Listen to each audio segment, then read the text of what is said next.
बिस्मिल्लाहिर्रहमानिर्रहीम। तमाम तारीफ़ें अल्लाह ताला के लिए हैं जो तमाम जहानों का परवरदिगार है। सलावत है हमारे प्यारे नबी हज़रत मोहम्मद सल्लल्लाहु अलैहि वसल्लम पर, आपकी पूरी आल पर, इमाम मेहदी अलैहिस्सलाम पर। अस्सलाम वालेकुम व्यूअर्स, मुझे उम्मीद है आप सब लोग खैर आफियत से होंगे। व्यूअर्स, आज की वीडियो में हम बात करेंगे रजालुल गैब अरवाह मुक़द्दसा के हवाले से। इस तरक्की और तेज़ी के दौर में हर इंसान ये चाहता है कि कम से कम वक्त में ज़्यादा से ज़्यादा फ़ायदा हासिल हो।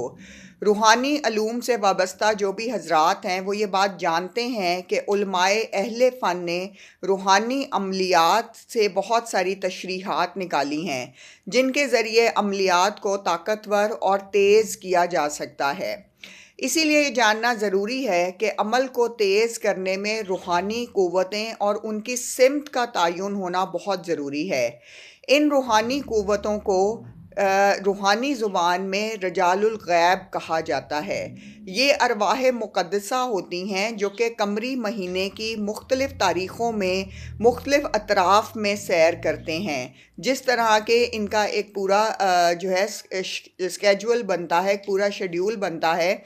और अगर आप रजालुल गैब का शेड्यूल देखना चाहें तो आपको गूगल पे बहुत सारी वीडियोस में भी मिलेगा और इसके अलावा जो है इमेजेस में भी मिलेगा कि रजालुल गैब किस तरह ट्रैवल करते हैं और किन सिमत में ट्रैवल करते हैं और किन दिनों में और किन कमरी महीनों में ट्रैवल करते हैं। रजालुल गैब का सामने होना मुज़र है लेकिन उनका पुश्त पर होना अच्छा होता है।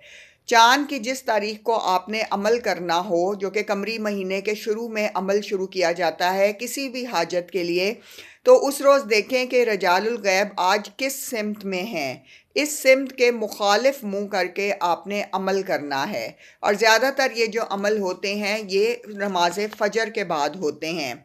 रजालुल गैब से मदद हासिल करने के लिए और उनके वसीले से मदद लेने के लिए पहले आप ये दुआ पढ़ेंगे, ए रजालुल गैब यानी पोशीदा मखलूक या अरवा, तुम पर सलाम हो। ए पाक अरवा, तुम पर सलाम हो। तुम मेरी मदद करो और मेरी तरफ गौर से देखो। ए रुकबा, ए नजबा, ए अब्दाल, ए ओतार। ये वो तमाम पाक अरवा हैं जिन्हें के रूहानियत में बहुत बड़े दर्जे हासिल होते हैं और जिसकी वजह से ये बेसहारा यतीमों, गरीबों, मस्कीनों और लोगों की मदद को पहुंचते हैं और इनकी पैगंबरों की तरफ से और अल्लाह ताला की तरफ से ड्यूटियां लगी होती हैं। अब जो रजालुल गैब का अगर आप चार्ट देखें तो उसमें आपको कमरी महीने के हिसाब से उनकी सिमत मिलेगी जो कि जनूब मशरिक़ भी है, शुमाल मगरिब भी है, जनूब मगरिब भी है, मशरिक़ मगरिब, शुमाल जनूब, और इस तरह से सिमत में वो पाए जाते हैं और उन्हीं सिमत में वो ट्रैवल करते हैं। व्यूअर्स, अमलियात में अम्बियाए अलैहिस्सलाम और आइमा तहार अलैहिस्सलाम और अहले बैत अलैहिस्सलाम की अरवा मुक़द्दसा से तवस्सल हासिल करना, ये जो अमल होते हैं ये चार चांद लगा देते हैं क्योंकि ये बुज़ुर्ग हस्तियाँ रूहानियत में बहुत बड़ा मकाम रखती हैं, पंजतन पाक और 12 आइमा कराम। इसके अलावा बहुत से वलीउल्लाह जो हैं, बहुत से जो कलंदर हैं, वलीउल्लाह हैं जिनको अल्लाह ने बहुत बड़ा मकाम दुनिया में दिया है, उन पाक अरवा से भी ख़ास तौर पर आप मदद ले सकते हैं, मदद मांग सकते हैं।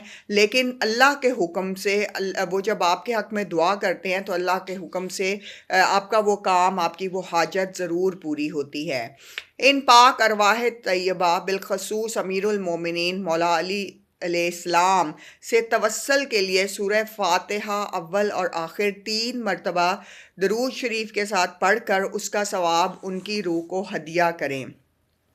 ये इसलिए ज़रूरी है कि आप अगर आम दुनिया में देखें तो व्यूअर्स, अगर आपने कोई काम निकलवाना हो तो अपने उस काम के लिए आप किसी बड़ी हस्ती के पास जाएं तो आप कोशिश करते हैं कि अगर उस हस्ती के करीब के लोगों में कोई आपका जान पहचान का हो तो आप उसकी तरफ से वो काम ज़रूर कहलवा दें और आप उसकी तरफ से एक पैगाम दिलवा दें ताकि वो आपका काम हो जाए। इसीलिए अल्लाह ताला के करीब जो मुकर्रब तरीन हस्तियाँ हैं वो पंजतन पाक हैं, वो انبیاء کرام ہیں، وہ آئمہ کرام ہیں، 12 آئمہ کرام ہیں، اس زمانے کے امام جو ہے امام مہدی علیہ السلام ہیں، اور اس کے علاوہ وہ اولیاء اور ولی اللہ ہیں جنہوں نے اپنی زندگی اللہ کی رضا کے لیے وقف کر دی، اور ساری عمر انہوں نے اللہ تعالیٰ کے احکامات کی، سنت کی، قرآن حکیم کی تعلیمات پر عمل کیا اور اپنے نفس کو ہمیشہ پس پشت رکھا۔ انہی ارواح کو دنیا میں بہت زیادہ مقام حاصل ہے اور آخرت میں بھی یہ کامیاب ہیں، اور ظاہری سی بات ہے اگلے جہان میں ان کی بہت ساری ڈیوٹیاں ہیں جہاں پہ یہ اب منتقل ہو چکے ہیں اور وہاں پہ موجود ہیں۔ تو اس لیے ان ارواح سے جب ہم مدد لیتے ہیں، جیسے قرآن حکیم میں آیا ہے کہ اللہ تعالیٰ تک آنے کے لیے وسیلہ تلاش کرو، تو یہ وہ وسیلہ بنتے ہیں جب آپ کے حق میں یہ دعا کرتے ہیں۔ ایون آپ کے اگر والدین جو کس دنیا سے گزر گئے ہیں، آپ ان کی قبر پر جا کر دعا مانگیں اور ان سے ریکویسٹ کریں، تو وہ بھی اللہ تعالیٰ کے حضور ان کی ارواح آپ کی دعا ضرور لے کر جاتی ہیں۔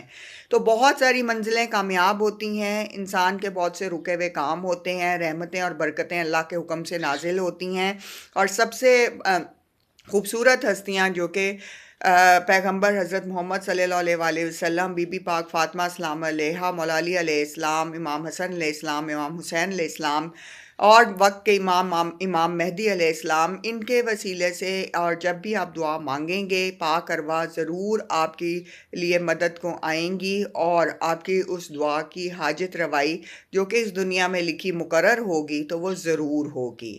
تو اللہ تعالیٰ ہمیں ان تمام پاک ارواح سے فیض دلائے اور ان کے کرم سے ہمارے بہت سارے مسئلے حل ہوں اور اللہ تعالیٰ کے حضور ہماری حاضری قبول ہو۔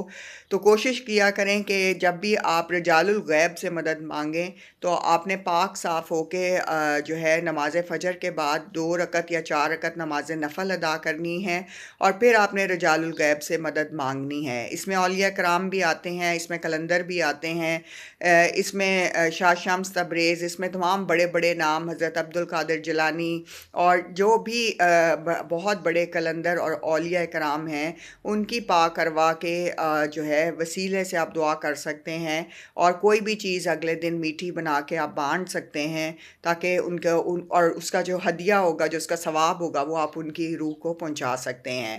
تو اللہ تعالیٰ ہم سب پہ کرم فرمائے، ہمارے گھروں میں خوشیاں اور برکتیں اور رحمتیں نازل فرمائے، اور ہمیں بری نظروں اور حاسدوں سے اور نظروں کے شر سے بچائے۔ آمین یا رب العالمین۔